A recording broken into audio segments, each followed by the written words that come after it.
So, you are the heroes that stayed. I am the only thing right now between you and beer.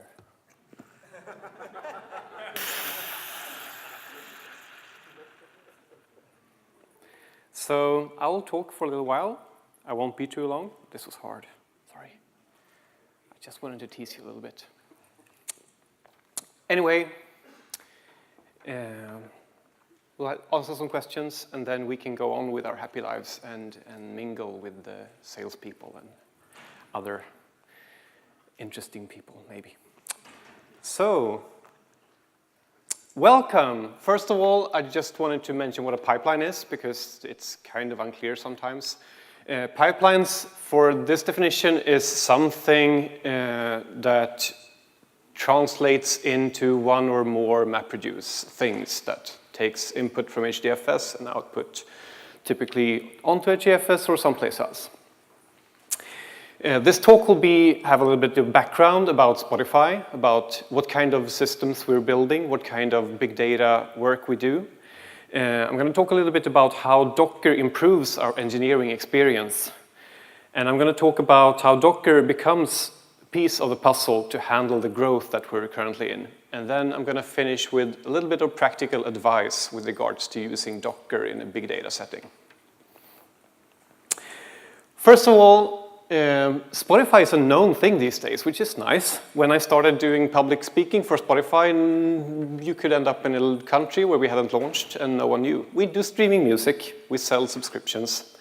Spotify as a company celebrates 10 years this summer. The first 2 years, it was pretty much a few people sitting in an apartment hacking away at the problem. But since then, growth has been pretty steep over the years.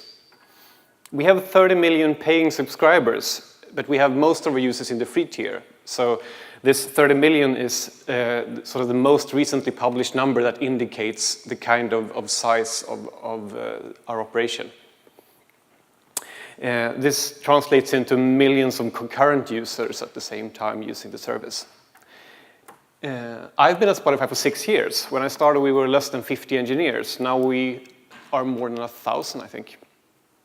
I started out working in operations engineering, running the service.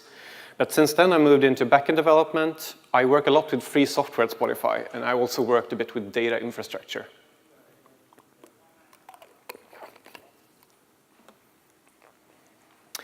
So, big data at Spotify. Started out kind of as a startup would.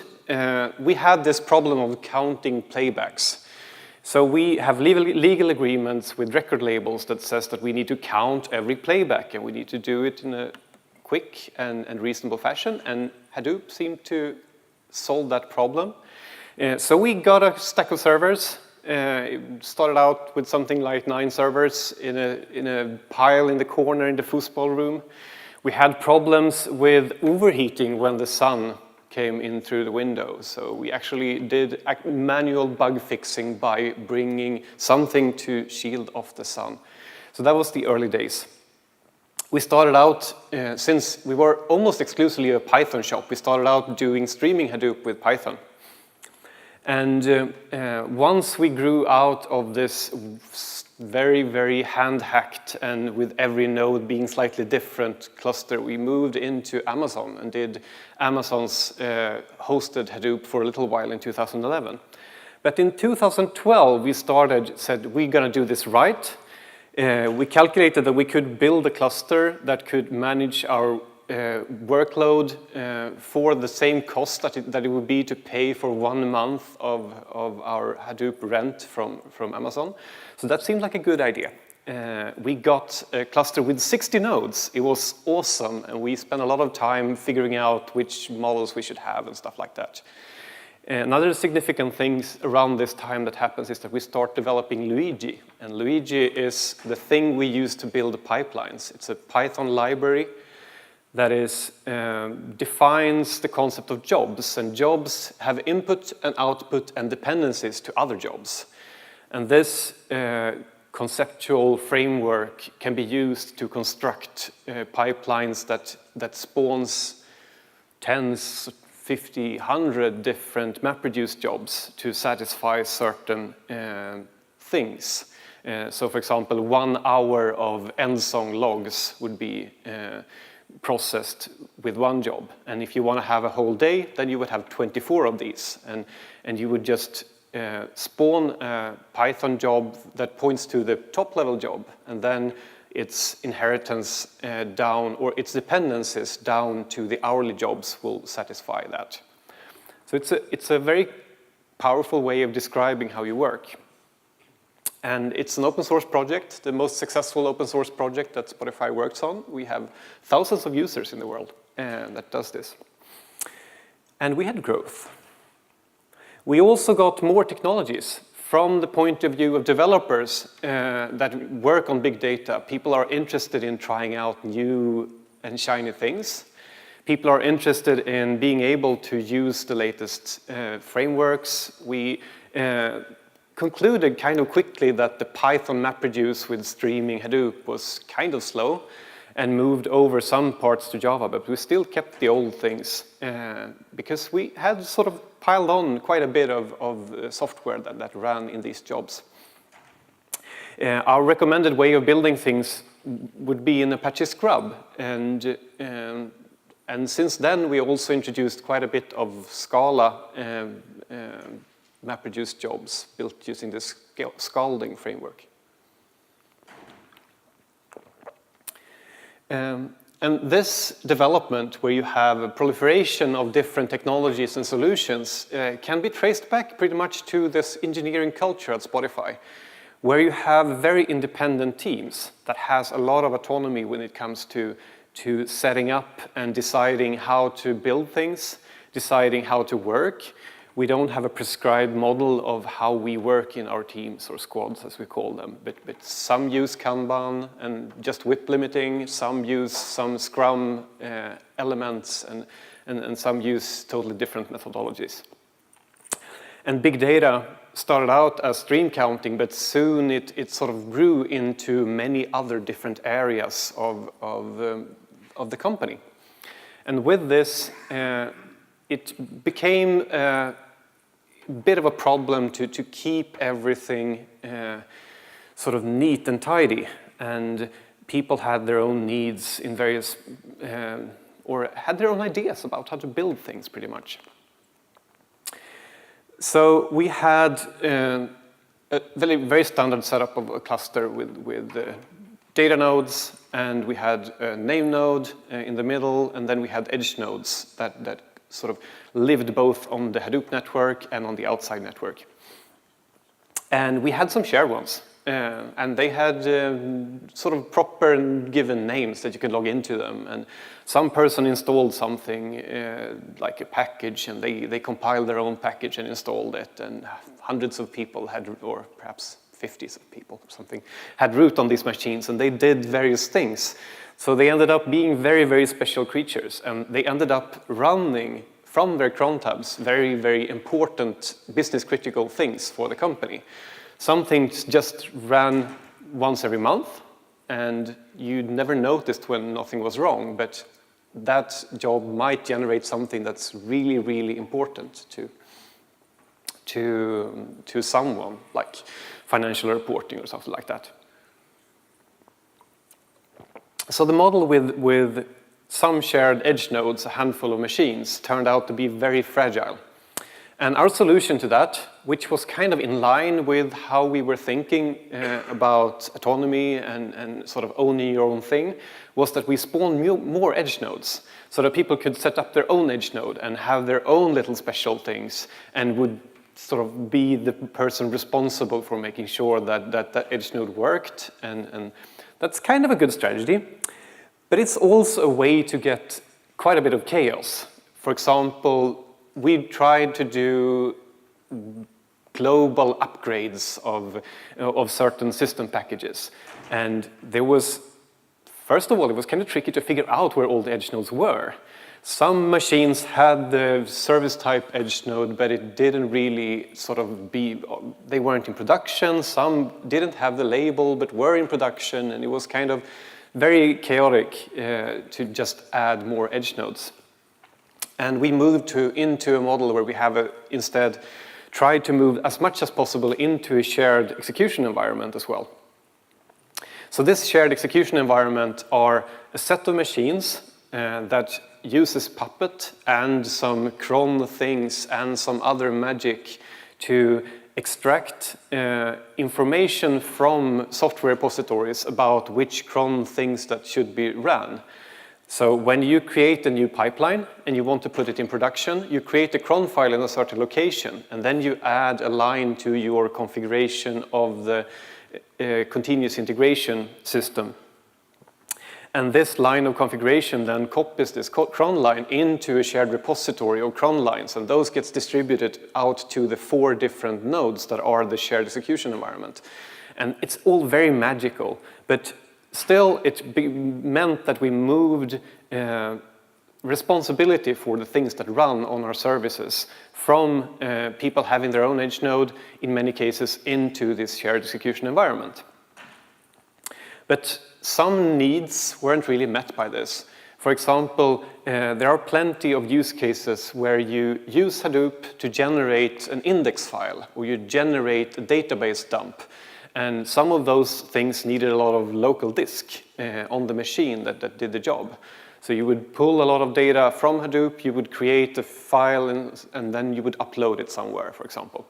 And those use cases couldn't really be satisfied by this shared environment because we didn't really have infinite amounts of disks on these machines. They were pretty much expected to be running things that had input on HDFS and output on HDFS, which doesn't really leave a lot to, it doesn't require a lot of hardware to do that. So that's a situation where we have a lot of edge nodes, and we have this shared environment. And for this to work, we needed to move from doing Debian repository, or Debian packaging of all our pipelines into packaging it as YAR files. And then we have a tool that goes to a centralized artifact server and pulls the jar files and extracts the Python parts and puts them in a special place. And there's quite a bit of complexity there.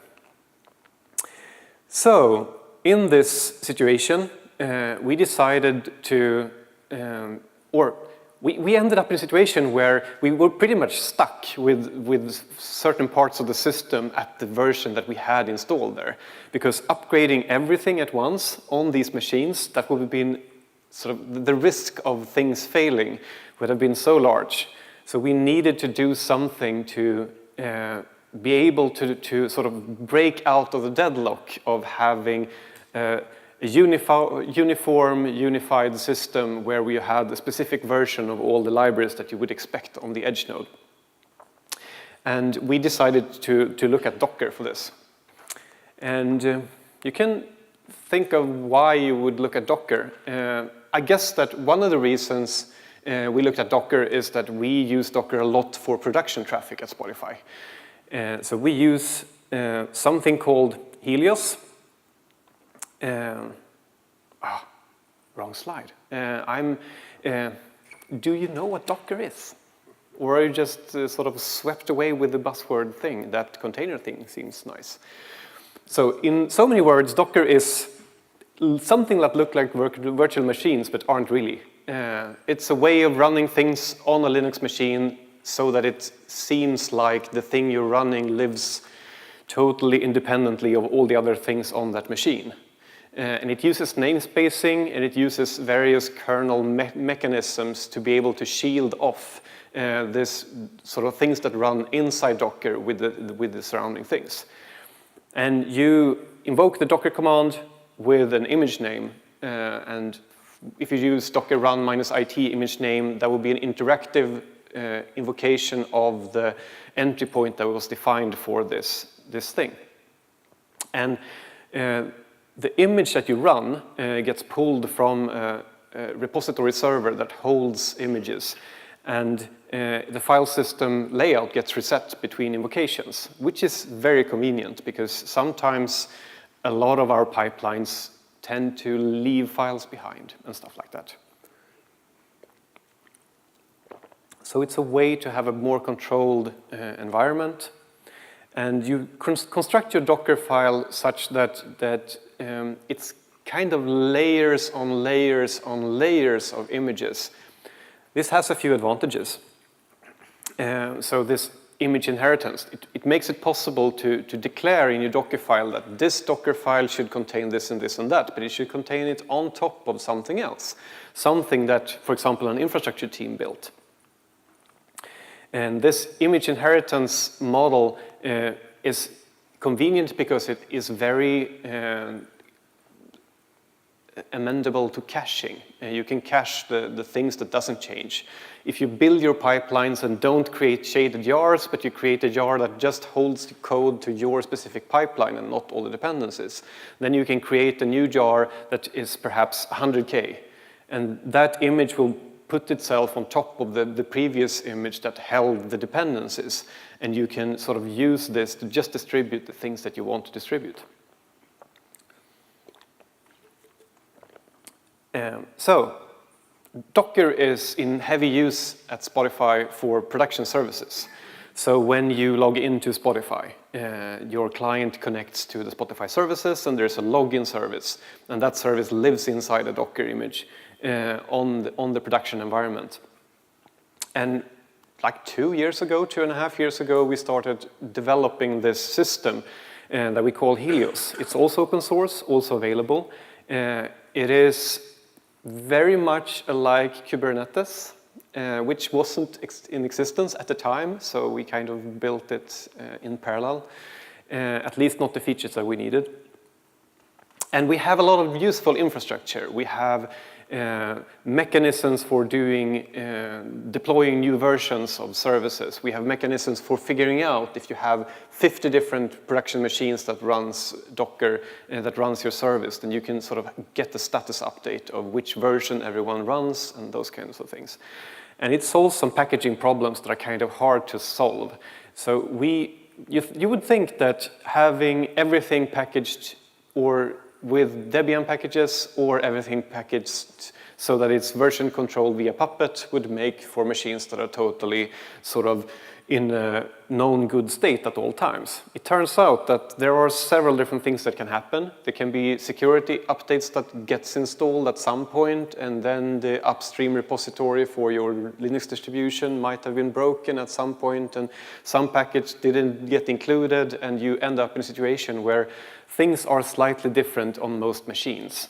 And that is kind of unfortunate, and it leads to hard to debug problems. So Docker helps us to have a standardized environment for production machines. And it kind of seems like the thing you would like to have in the big data situation as well. Because some of our pipelines use very esoteric machine learning packages in Python that needs to be installed on the edge node to be able to run some certain parts. You sort of have pipelines that do some MapReduce, pulls some data into the local machine, does some juggling, pushes some data out, and does another MapReduce with the output of that. Those kinds of things makes it kind of tricky to manage. And it's kind of a blessing and a curse that a lot of things are packaged in the upstream distribution. So we used Debian previously, now we're using Ubuntu, and a lot of things are packaged in there, which means that you're kind of stuck. So as long as you have a specific Debian version, you're kind of stuck with the dependencies of that version. And you can use hacks to have a later version of something, but if it conflicts with the system version, it's kind of like, it is a lot of complexity to do those kinds of things. But Docker in this setting where we had a shared environment which we could not upgrade, and the component that was most critical to upgrade was Luigi. Luigi has a centralized server that makes sure that you're not running the same job with the same parameters on two different machines at once. So it's essentially a centralized service that keeps track of all the jobs and makes sure that you can't start another job when the same job is actually running. And we ended up in a situation where we couldn't upgrade this. We couldn't get new features in, and it was very sort of frustrating. And Docker provides a mechanism to get out of this, because then we can create Docker images that holds the new version, and we can run them in parallel, and we can run plenty of these Docker images. If they're not using a lot of resources locally on the machine, you can have 40, 50, 100 images running at the same time. A typical MapReduce runner, like Hadoop jar invocation or its equivalent, would mostly just listen to some, like, is anything happening? Did I get something on the log? Just hanging around doing those kinds of things. So it makes it possible to sort of incrementally get your way out of dependency hell. It's also a mechanism for artifact distribution, and it was a chance for us to do things right with regards to artifacts. So at some point, someone thought it would be a good idea to always depend on the latest version of everything. It's very convenient when you do some things. For example, if you have a library that parses the log files that you get from your service, and suddenly there are new log files out there, and if you have a pipeline that always pulls the latest dependency of that library, then you can sort of parse the latest records from that log file. That's useful. On the other hand, if you check the latest version of 50 different packages, each invocation of each pipeline, and you have hundreds of pipelines that run, starts to execute about every 10 minutes or so, then you end up hammering away at your artifact server. Like I think we had something like 800 requests per second or something like that, just checking what is the latest version of this, what's the snapshot version of this, is this my latest snapshot? And what we did then was that when we went to Docker, we decided that all the Docker images should be versioned. If you want to have a change, you make a new version, and it should depend on things that are versioned as well. Very, very useful, because then you can cache your image locally. You don't need to sort of do anything, and you're not dependent on the artifact distribution setup to be able to run your pipelines.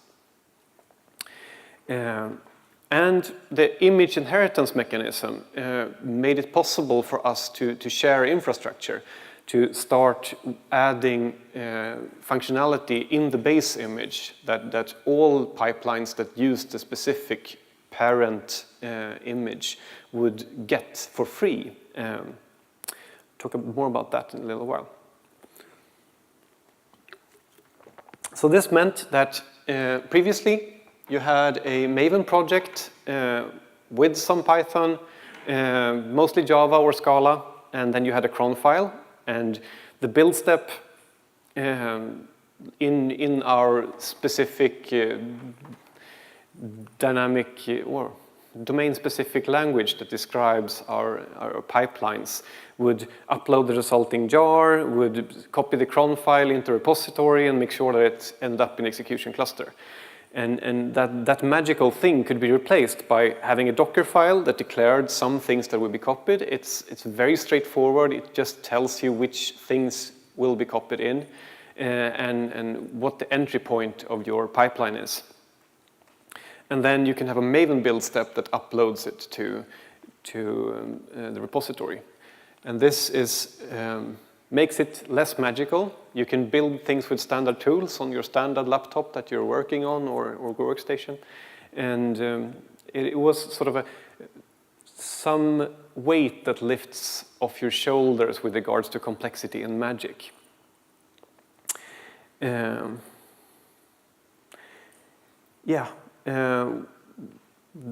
next thing we have been thinking of when moving to Docker is that this centralized cluster that has a lot of cron lines that run a lot of things at all times, it is kind of neat that it works, and it makes for a very resilient system to have a system where essentially your jobs gets triggered all the time, and then if you have something new to do, then you do that. Otherwise you say, oh, I'm good, or someone else runs this already, and you're not doing anything specific.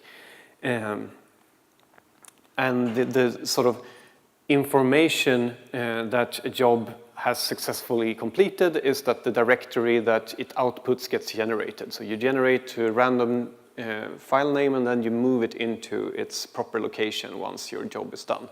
So that's sort of the way we've been working. However, it turns out that it's kind of tricky to figure out who ran this job, because it could be someone that just have a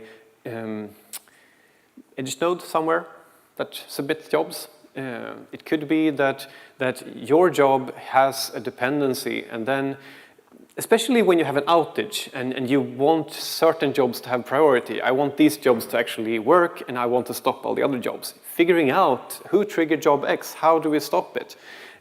Where does it even run? You have lots of machines and it could be scheduled on any one of them.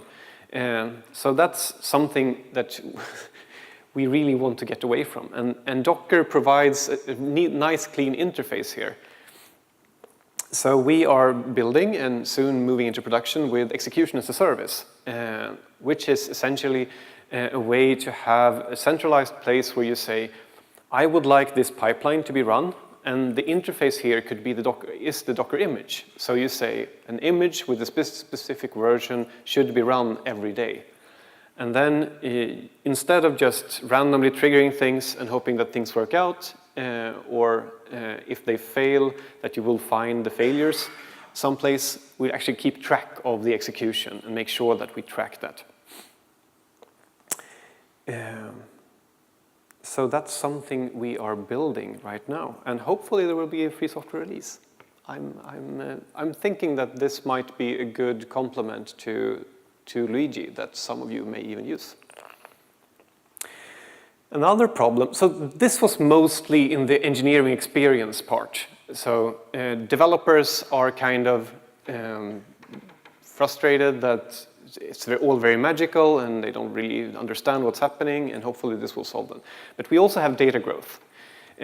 Scaling Hadoop clusters beyond a certain size is hard. If you're interested in these kinds of problems, talk to my colleagues over here. They spend a lot of time wrestling with our single shared Hadoop cluster. So we have 2,000 nodes, we have 100 petabytes of storage. One limit that's especially tricky to handle is the upwards towards 1 billion files in HDFS, which translates into gigantic heap sizes. And however fast your machine is, it will take a while to do a stop the world GC on several tens or hundreds of gigabytes of heap size. We're adding 100 terabytes of data a day. And in this case, it's kind of hard to know where to go. And once you bet all your horses on having one single large cluster and one namespace in HDFS, it's so convenient to have that. And sort of, should we start looking at if there is like some data sets that might be living on a different cluster? Maybe, but yeah, that's hard. So in this case, we are looking at use of Docker as a vehicle for migration. And what we decided and what we announced a few weeks back is that we're moving into the Google Cloud. And the big thing here is that we decouple storage from compute. And we put all our data in the Google Cloud storage. And we then have the ability to use small clusters for MapReduce, use large clusters for MapReduce, use short-lived clusters that we just set up for a single job, or use long-running clusters. And then we can sort of mix and match and experiment a lot with that. That's not really easy to do when you have all your things on disk on your cluster in HDFS.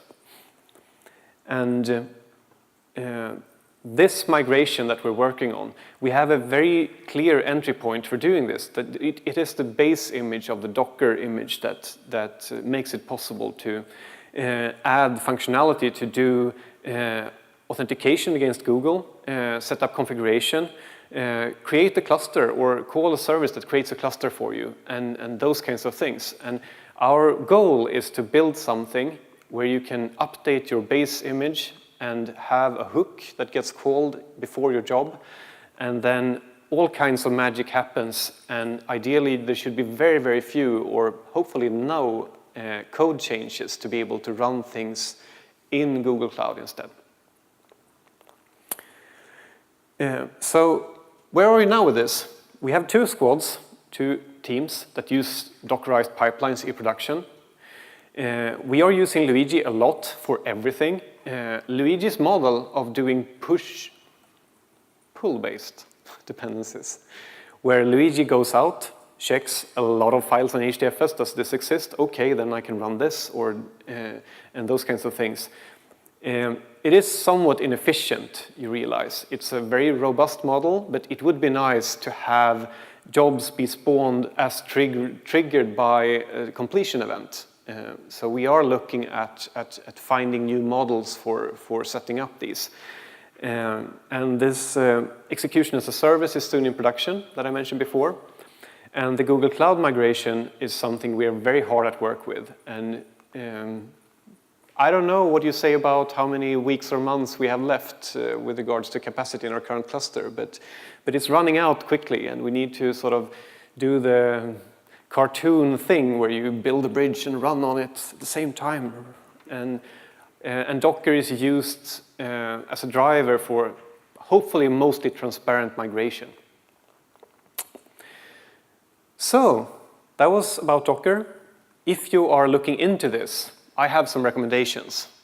Make sure Docker, it's completely possible to use Docker and create your images by hacking around, like inside bash, inside an image, copying some stuff, storing those changes you made there, and uploading it.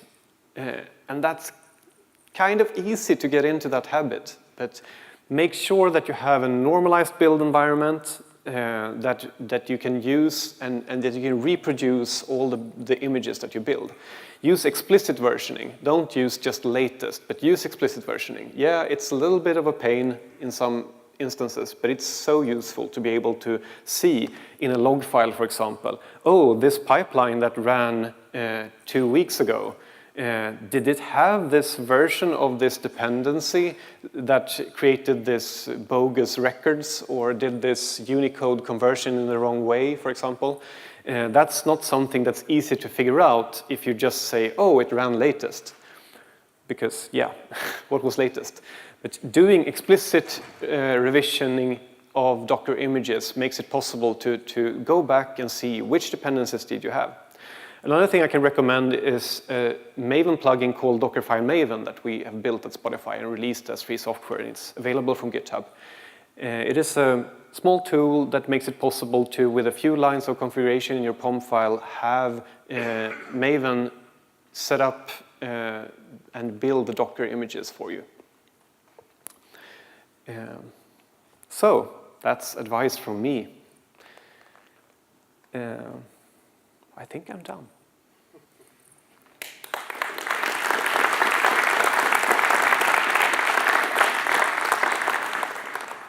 Does anyone have any questions?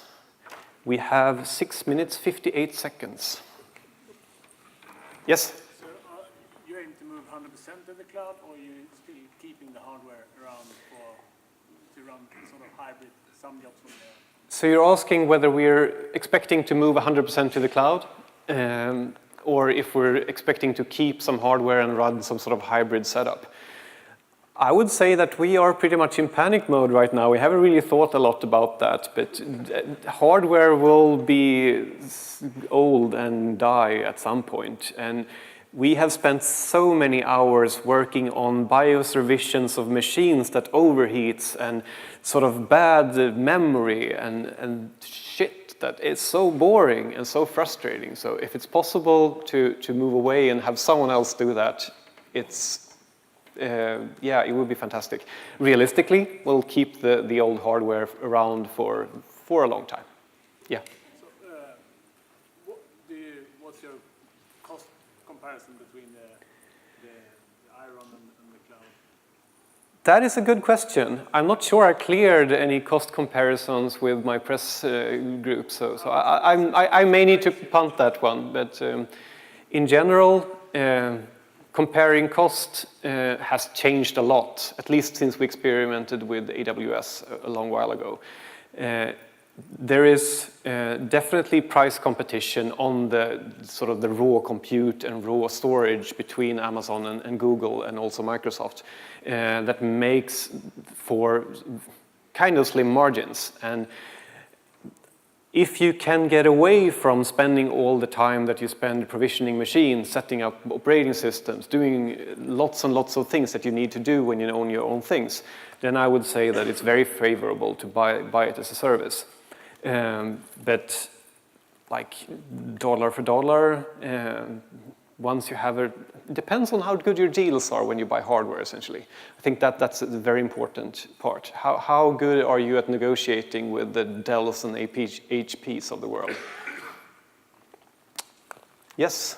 Yeah. 1 year ago, if we wanted to Dockerize the Hadoop cluster, the two main challenges were networking and how you're going to load the HDFS partition into your Docker container. A simple mount or something else. What would you say today? Is the same kind of challenges or is it already resolved? So the question was, the two main challenges we saw a year ago with regards to Docker was networking and getting access to HDFS. So it depends on what kind of thing you do with HDFS. If you mount it as a file system, it might be tricky to do. But what we are doing in this case is essentially that we are using the APIs that Google provides or use the APIs that Hadoop provides to spawn new machines. Essentially, we run Hadoop run. So the client code, the thing that runs in Docker, doesn't really interact with HDFS directly, typically. And I would assume that outgoing networking from Docker is not something I've seen problems with. There is a bit of a song and dance when you want to do incoming networking things, and we looked at that for some monitoring things, where you get port allocations that you need to figure out and communicate in various ways. But I think that for our use case, those are not big hurdles. Yeah, in the back.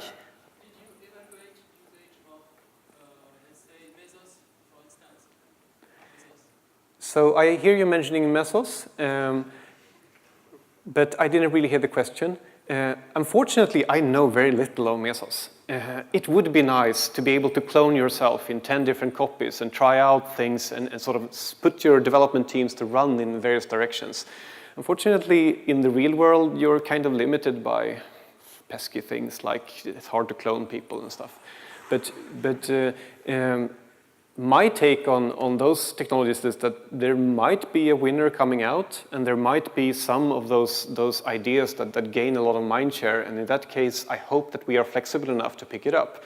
But for now, we sort of looked kind of into some solutions, and my reading on Mesos, or the things that people have told me, is that it's kind of complex. For our use case, at least. You have this leader election thing, and you need to have sort of lots of complexity to just sort of handle very large-scale use cases and make sure that you have complete uptime of the whole cluster thing, which is not really a requirement in the sort of big data pipeline thing. And if you can remove the requirement to have high availability, and live with the fact that you need to do failover sometimes, then you gain a lot with flexibility, and you gain a lot from that.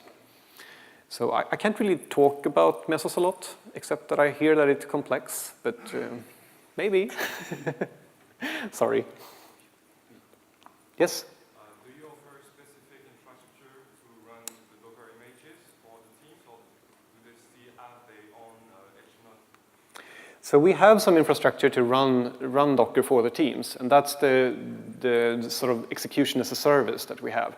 And we actually run that on Kubernetes and not on our own thing, because our own thing, Helios that I mentioned, it's actually sort of built around the concept of a running service that keeps running. And if you want to have a Docker image that just invokes a program and then dies afterwards, it kind of restarts it after that. So it goes on and on. So we needed to have that functionality, and then we had discussion with the team that built it, and they said, yeah, or we could look at Kubernetes and see if they solve this problem. It seems that they do. So, yeah. Are there any experiences with running these Docker containers against a Kerberized cluster, a secured cluster? Against? Kerberized, with Kerberos. We have not experienced with Kerberos at all. So far, our security model is very simple. Everyone has access to everything at all times, everywhere.